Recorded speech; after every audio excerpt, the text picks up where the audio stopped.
Mother Holle. From Grimm's Fairy Tales. Once upon a time there was a widow who had 2 daughters. One of them was beautiful and industrious, the other ugly and lazy. The mother, however, loved the ugly and lazy one best, because she was her own daughter, and so the other, who was only her step-daughter, was made to do all the work of the house, and was quite the Cinderella of the family. Her stepmother sent her out every day to sit by the well in the high road, there to spin until she made her fingers bleed. Now it chanced one day that some blood fell on to the spindle, and as the girl stopped over the well to wash it off, the spindle suddenly sprang out of her hand and fell into the well. She ran home crying to tell of her misfortune, but her stepmother spoke harshly to her, and after giving her a violent scolding, said unkindly, "As you have left the spindle fall into the well, you may go yourself and fetch it out." The girl went back to the well, not knowing what to do, and at last, in her distress, she jumped into the water after the spindle. She remembered nothing more until she awoke and found herself in a beautiful meadow, full of sunshine, and with countless flowers blooming in every direction.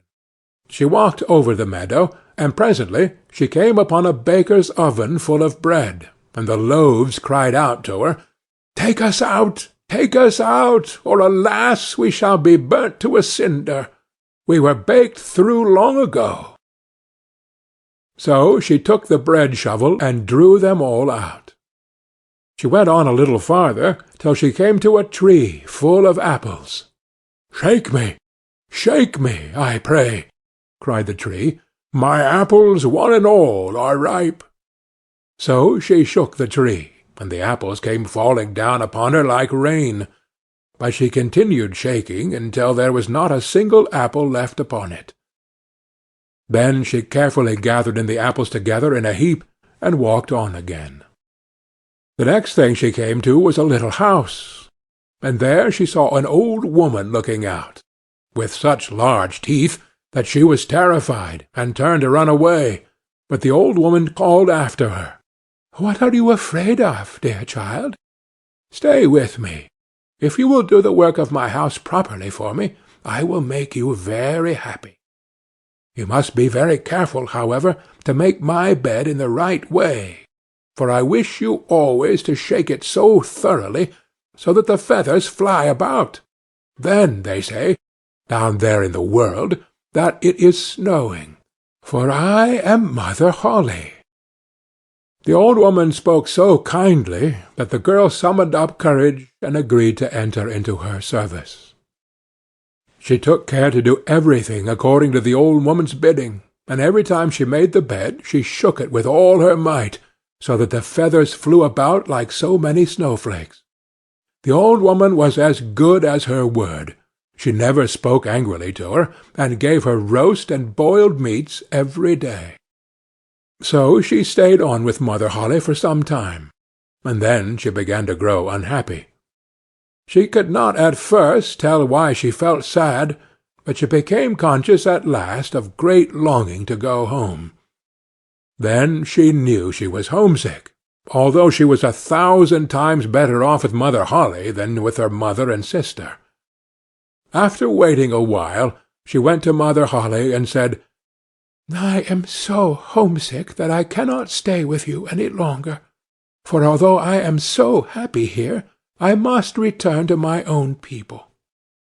Then Mother Holle said, "I am pleased that you should want to go back to your own people, and as you have served me so well and faithfully, I will take you home myself." Thereupon she led the girl by the hand up to a broad gateway. The gate was opened, and as the girl passed through, a shower of gold fell upon her, and the gold clung to her, so that she was covered with it from head to foot.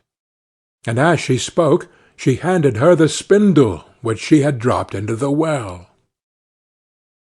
The gate was then closed, and the girl found herself back in the old world, close to her mother's house.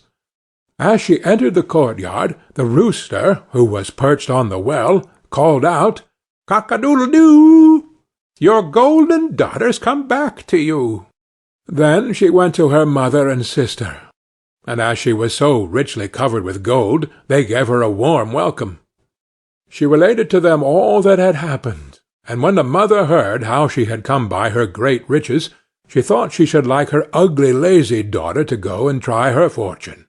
So she made the sister go and sit by the well and spin, and the girl pricked her finger and thrust her hand into a thorn bush, so that she might drop some blood onto the spindle.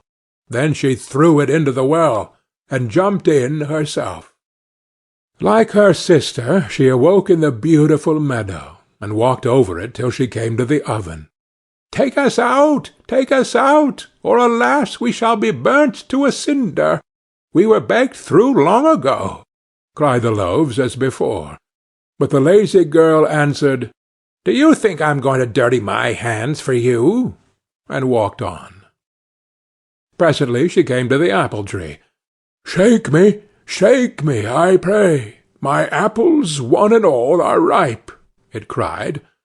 But she only answered, "A nice thing to ask me to do! One of the apples might fall on my head," and passed on. At last she came to Mother Holle's house, and as she had heard all about the large teeth from her sister, she was not afraid of them, and engaged herself without delay to the old woman. The first day she was very obedient and industrious, and exerted herself to please Mother Holle, for she thought of the gold she would get in return.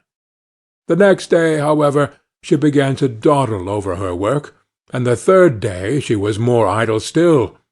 Then she began to lie in bed in the mornings, and refused to get up. Worse still, she neglected to make the old woman's bed properly, and forgot to shake it so that the feathers might fly about. So Mother Holle very soon got tired of her, and told her she might go. The lazy girl was delighted at this, and thought to herself, "The gold will soon be mine." Mother Holle led her, as she had led her sister, to the broad gateway. But as she was passing through, instead of a shower of gold, a great bucketful of pitch came pouring over her. "That is in return for your services," said the old woman, and shut the gate. So the lazy girl had to go home covered with pitch, and the rooster on the wall called out as he saw her, "Cock-a-doodle-doo! Your dirty daughters come back to you."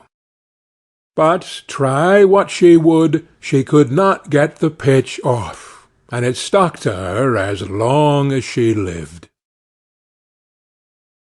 End of Mother Holle.